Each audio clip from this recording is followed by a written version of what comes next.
Ikaw po ba si Norman Magusig po? Alias Francis Leo Marcos? Hindi.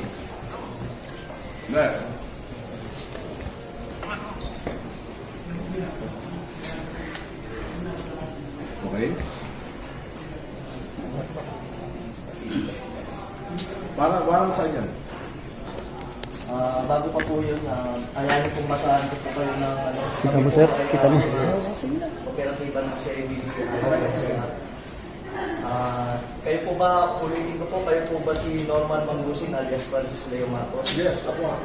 Kayo ay aming ina-arresto sa bisa ng warrant of arrest na issue ng RTC Branch 294 Paranaque City for violation of unjust vexation under Article 287 of Revised Penal Code as amended in relation to Section 6 of RA 10175. Kayo ay may karapatang manahimik, sir. O sa walang tigo o anuman ang inyong sabihin ay maaaring gawin pabor o laban sa inyo.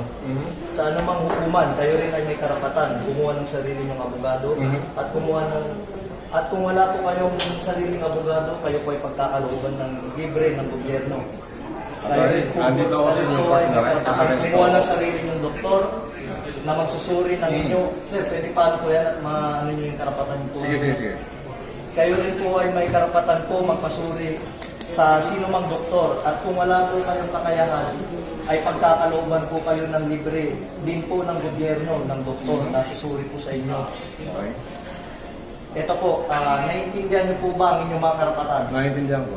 Okay po, kayo po ay sasama po sa amin para po sa inyong... Attorney, ito po, basahin po. unjust vexation daw sa Paranaque.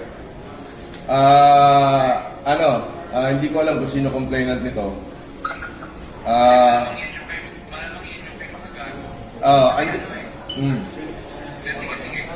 Andito ako sa Newport, ina-arresto na nila ako, sasama ako ngayon, hindi ko natatapusin itong pagkain ko. Inilive na nila ako. Pwede bang sasama na lang ako, Brad? Huwag mo na ako ipahiya. Hindi, kailangan po kasi may procedure po tayo.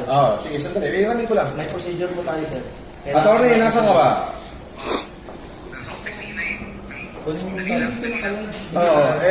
Kailangan bilan nyo na ako rito.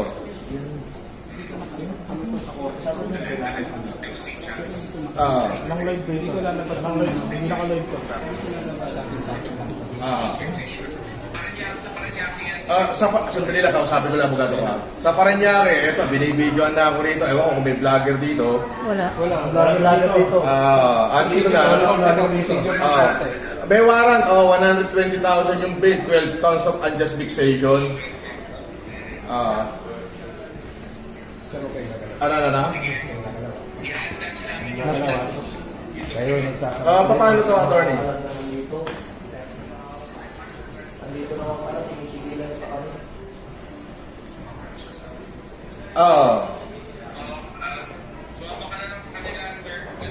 Tapos, Pwede po kayong kasuhan ng justice sige, please. Nasabihin nyo, hindi nyo pa alam. Binabawalan nyo kami mag-video, pero pwede pa lang mag-vlog. Pwede ba yun? Bawal ka sa... Sir, sino daw pwede contact person dito? Sa office naman, sir. Sir, sa CIDG-NCR na lang, sir. Sa Camp Crame. Nakasad yun. Bawat CIDG-NCR?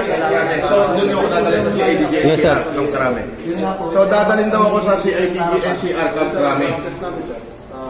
Ay, hindi ba sa ng process at pagniwanan at meron na kami reliable knowledge. Doon daw ang office ng CIDG-NCR sa Camp Crame. Pwede namin pasukin. Wala makakapigil sa amin. Sir, yung warrant, sir, is all over the Philippines, sir. Nation daw, wait daw yung warrant. Maayos mo yung coordination namin with PEP. Kaya Hindi naman sa warrant yun. pag may ganito operation at kailangan talaga i-video, we need to inform mo na si Paco. Kaya namin. Ganun po kasi yung process ng Paco. Opo, may process po. Pero yun nga po, may knowledge na po. At ito, bibigay sa district na ito mo, dito na po. Pwede mong malis. Sandali, attorney. Ano yan, pwede mong ano yan eh. Pwede mong...